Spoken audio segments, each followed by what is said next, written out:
Greetings and welcome to the Giga-tronics webinar. It is now my pleasure to introduce your host, Dr. Les Henkels, Executive Vice President, Chief Financial Officer, and Chief Operating Officer. Thank you, Dr. Henkels. You may begin. Good morning. Thank you for joining this call and this presentation. Can you hear me? Okay, You're coming loud and clear. Okay, the audio is clear. So you see the first slide here.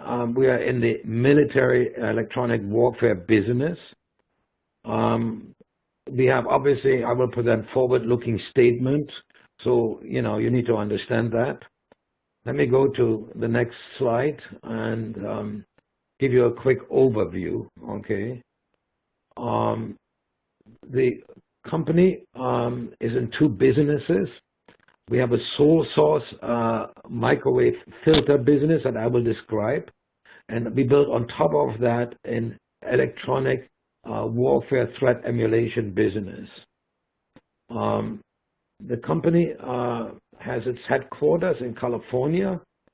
We have a 24,000 facility here, and we have also an R&D lab in New Hampshire. We have 17 engineers. 20 of them have 20 people in our company have military clearances. And that's very important because we are truly a military supplier like a Lockheed Martin and like a BAE or, a Raytheon. And so we have, we can handle classified material. We have the quality standards that is required for aerospace. And so we are truly set up as a military company. Oops. I'm still learning how to do this.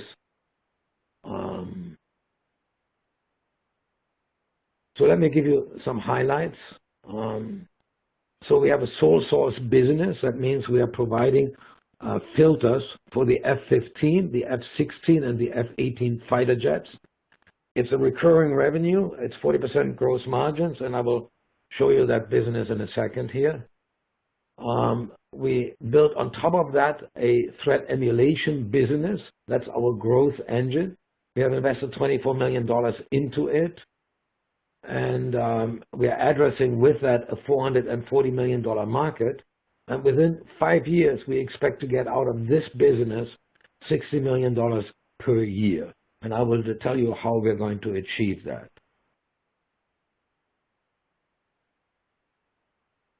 So let me describe first to you the sole source filter business.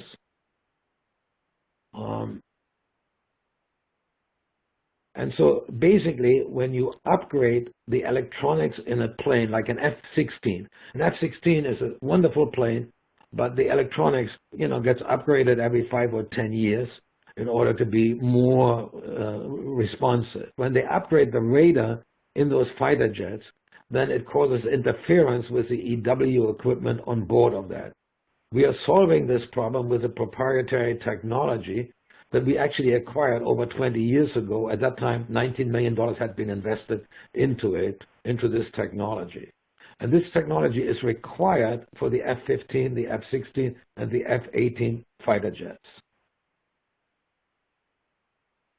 It's a sole source business. Nobody can take that from us. If they wanted to take it, it would take them 8 years, so we're not worried about that. We expect to get at least $40 million to $60 million over the next 5 to 6 years out of that business. If we add another platform, another fighter jet, then we will get more revenue, and we're working towards that. This business has 40% gross margin. If you see this slide here, you can see that we have upgraded so far 975 fighter jets. That has given us $49 million of sales. There's another 3,573 fighter jets that can be upgraded. If every one of them was upgraded, that would be over $300 million of business to us. Now, that's not going to happen. Not every plane will get upgraded. Some get destroyed. But what you can see with that is we have a large revenue stream coming to us, not to worry about it. And if you look at the revenue of this business shown in the gray lines, you can see that it is between $7 to $9 million basically. every year, and that's going to be true for the next, 4, 5, 6 years. And it gives us a gross profit of approximately $3 million in gross profit. So think of that as our rock, something that you can count on, something you don't have to worry about. Revenue is there, backlog is there, gross margins is there. It's an assured thing. We built on top of that the radar electronic warfare threat emulation business, our growth engine, which I will describe to you now. So the question is, what problem are we solving? Okay, you can see here in the middle a fighter jet. Okay, a fighter jet sees lots of different signals. It's getting bombarded basically with a battlefield type of a setting. What the fighter jet needs to do is it needs to recognize that there is a threat signal coming to it out of all of these signals. It must detect the threat signal, it must identify it, it must locate it, and then it must jam it. Okay? Then the jet that is sending out the threat signal must then say, oh, I'm being jammed, let me avoid being jammed by changing what I am doing. It is this scenario that we are rebuilding in a lab with our solution. And we delivered our solution, $10 million worth, to NAVAIR, and here you can see that. And what makes our solution unique? It's that it is basically built like architected like a radar, and I will describe that to you, but it's built like a test system. By being architected like a radar, you fundamentally recreate the scenario that I described to you above. But by being built like a test system, you can play with it. You can add impairments into the threat signal. You can reduce the strength of the threat signal to see when it no longer can be detected and why you no longer can detect it. So the engineer can play with that system. At NAVAIR, they did that. It was enormously successful. They were able to improve the jammer that they were evaluating. And saving millions of dollars and actually reduce the time to produce it and to have it on board planes by 2 years. So it's very successful. We spent $24 million for this capability. We have 5 patents received, 1 pending, and 3 applied for. So the next slide is a little bit technical, but it's important that you understand it. So initially, we provided a subsystem, the beautiful architecture of, architected like a radar. The problem was that, people need a solution, and a subsystem without a digital front end is like a computer without application software. What are you going to do with it? Okay, so we then, recognizing that, the company then added a front end for the generation side, and it is this solution that was provided to NAVAIR that I described to you in the previous slide. Okay, but it still left this piece empty. Okay, when you try to capture the response of the plane, oh, give me the digital front end. Okay, and we did that in February of this year, 2020.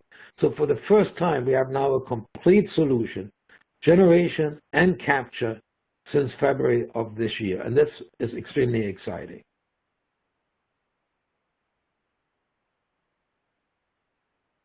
The market that we are addressing is a $440 million market.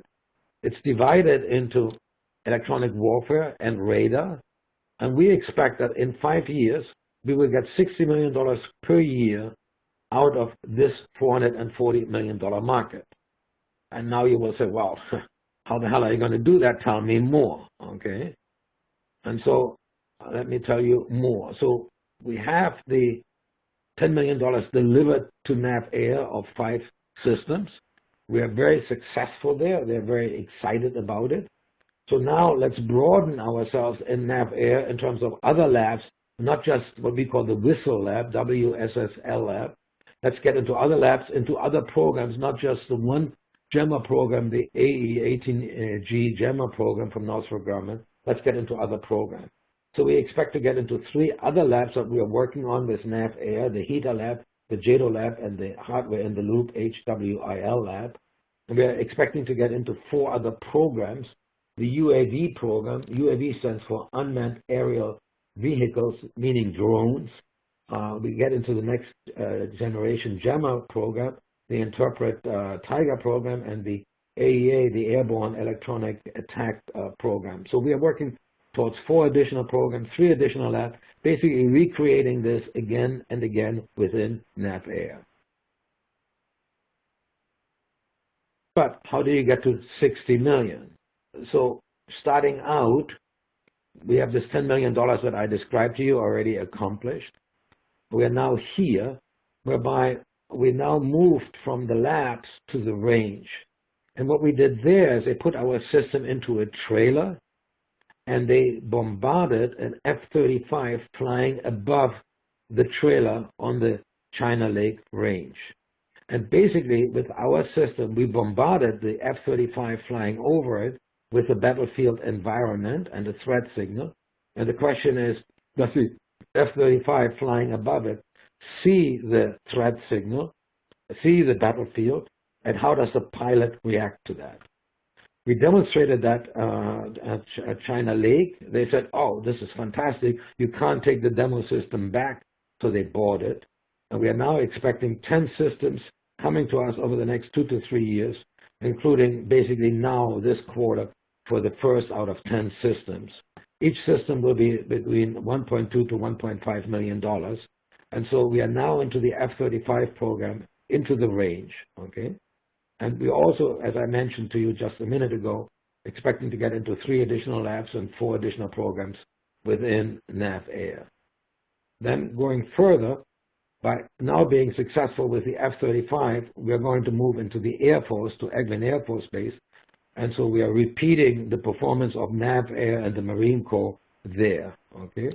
And then we also expect foreign military sales, meaning people that have an F-35 can use our system with their own battlefield program, so there's nothing classified there, and they can then use our system. So that should be, you know, over several years, $100 million coming from foreign military sales. And then finally, we expect to get into the Army. We're already working with Sandia Labs to get into the Army fundamentally now. So we have a clear growth path of going forward. We have the same growth path in terms of products, okay? We came out first with the generation side, then the capture side. Now we have a complete solution. We get into radar target generation, then generic target generation. What that really means is missiles. And then a closed loop. We're not only, you know, generating, we're not only receiving, but then in real time we can close the loop and change the behavior of the radar and test that all out. So we have a clear roadmap from an R&D point of view as well. In terms of our customer base, it's the best of the best. Clearly, prime contractors, you know, these are our customers, the very best of the best. Then we are already with NAVAIR. Now we have entered the Air Force, and eventually we will get into the Army. And then there are the think tanks that are also buying our product. Getting into the financials, I entered the company in February of 2018, at the end of fiscal 18. At that point, the company was doing $9.8 million with a $3 million net loss. We turned this around in fiscal 19. Increasing sales to $11 million and getting a $3 million EBITDA. And in fiscal 20, we did, again, $11 million, a little bit higher than here. We got zapped a little bit by the coronavirus. I will explain that in a minute. But we did still a positive EBITDA of 184. Notice the asterisk here. You can see that the EW business doubled in sales over the prior year. And we fully expect to double or more than double in this fiscal year that we have now entered, based on what I described to you earlier. In terms of the balance sheet, we have improved inventory. I still expect to get another $1 million out of inventory. So in that sense, I get money out of working capital. Our current ratio has improved. Our debt has declined nearly by a factor of 2, and our equity has improved. We did receive $786,000 of PPP money in April, and we believe that will be forgiven in October, and so that will be a below-the-line type of an income.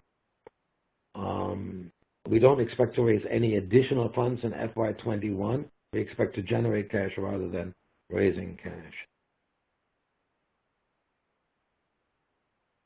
In terms of the ownership, we basically have 2.6 million common shares, and then between preferred shares and warrants and options, fully diluted 3.2 million. And then the last slide, the last but one slide, the coronavirus. But let me see one thing here, 1 second. I see some questions. Hold on.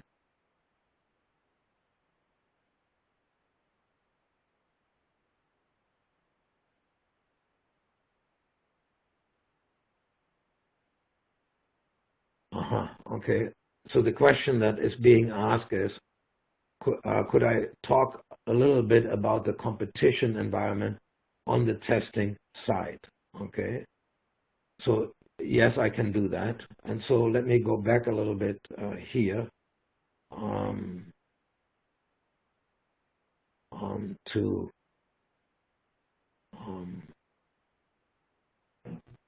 this capability here. Okay, we basically are architected like a radar, but built like a test system. Nobody else has done that. Actually, our competitors are, if you were to type in the word CEESIM, CEESIM, that is our competitor. There's also a system called 82PATS. That's our competitor as well. These are massive systems based on test components like synthesizers and modulators. They are antique, as you will see. They're very, very costly. So we don't really have any competitor who has architected a solution specifically for this application, for this $440 million market, being, architected like a radar, but being built like a test system, so you can change the threat signal in terms of strengths, in terms of impairments. You can play with it all in real time. There is nothing like that out there. So our competition is, we feel we are in a great position. I'm happy to answer more questions if that was not sufficient as an answer. So going back to my slides, okay. The coronavirus. So yes, we got zapped in March of 2020 because we had to shut down. Suddenly, bingo, nobody could be at the company, shut down, okay? And that hurt us clearly because we had to still absorb all the overhead and we couldn't produce a thing, we couldn't ship a thing, okay? So that impacted us by $664K. Now, luckily, we got the PPP money that makes more than up for that. The question is really going forward, okay? So going forward, there is a supply side, okay? And so on the supply side, we only deal with U.S. company because of our military, focus, okay? So we don't deal with any foreign suppliers. And yes, we got actually impacted there as well in the March, April timeframe because our suppliers had the same problem, but that's all temporary type of stuff, okay? So fundamentally, we are past that. So I don't see much of a concern on the supply side. Any concern that arises, we know how to manage, okay? Then on the demand side, there is first the business of the filter business, the rock that I mentioned. We have lots of backlog. We constantly get orders from Lockheed Martin and Boeing for the next F-18, the next F-15. So no concern there at all, okay? Then on the EW test side, there are some delays because we can't travel, we cannot access the labs, even though that's now disappearing, but that was true until now.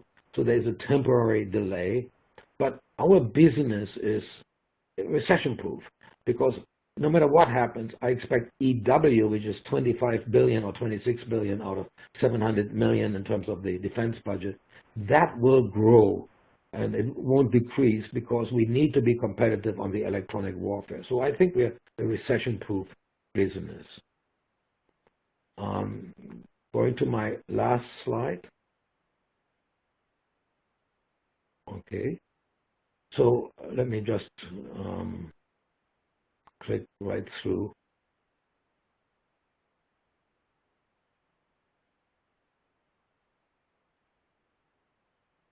Oh, that's the same thing. I'm sorry. I'm still working this out. And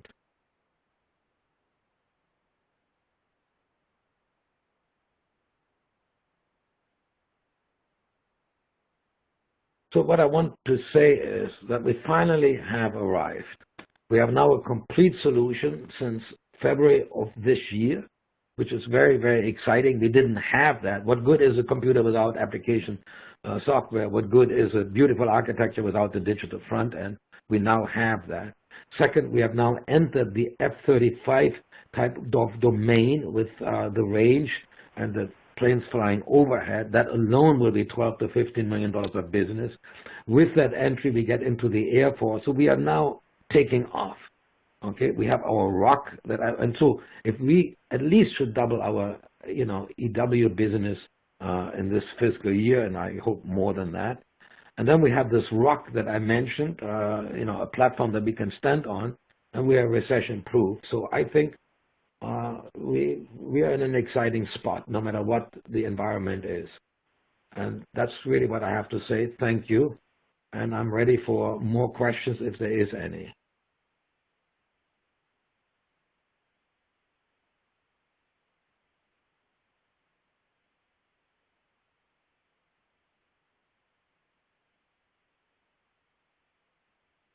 Okay, I don't see an additional question.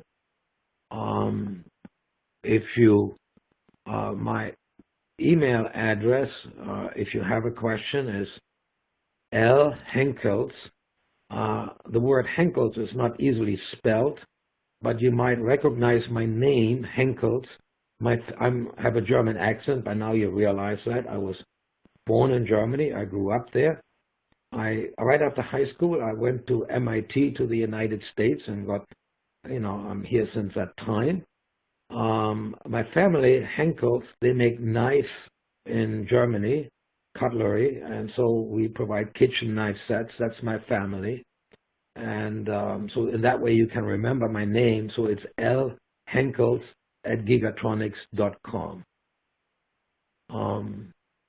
Okay, there is another question. Refresh. Okay, the question is, how should we think about margins going forward? Should we increase as test grows? The answer is absolutely correct. The gross margins for the filter business is fundamentally fixed at 40%. We can't go really higher because of the government orders that are associated with that. On the radar test side, we don't have that limitation. The business is over 50% gross margin and should ultimately reach, into the high 50s. And as that business grows, our gross margins should definitely increase towards the 50% and hopefully beyond that as time goes on. So yes, the gross margin will improve as we go forward. No question about that. Any other questions?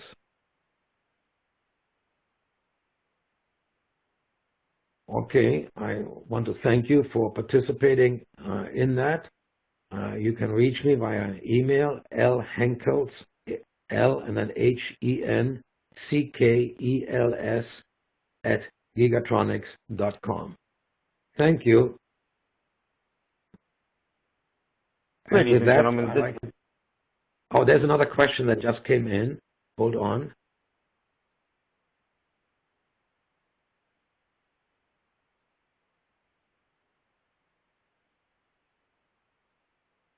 Estimated timing of getting back onto NASDAQ.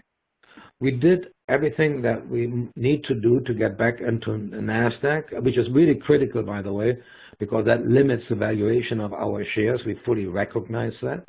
We did the reverse split. We have enough in terms of net value. We need to be at $5 million. That's not a problem. So the problem is really the market cap, and so we need to get to a higher share price in order to get onto NASDAQ. I don't want to get onto NASDAQ by raising more money. That is, too painful. I believe performance is what matters, and as we performance, we get some improvement in the valuation on OTC, and as soon as we have that high enough, I fully expect to just switch over to NASDAQ. That's an absolute goal for this year. We were hoping to achieve that by this summer. Hopefully we can achieve it by this fall or by late this year. But yes, that's our goal, that's our objective, but I'm trying to achieve that without raising additional capital. Any other question? Okay, then thank you very much. I appreciate you participating in it, and I'm turning it over to the group who is managing this conference. Thank you. Ladies and gentlemen, this does conclude today's webcast. Thank you for your participation. You may disconnect your lines at this time, and have a wonderful day.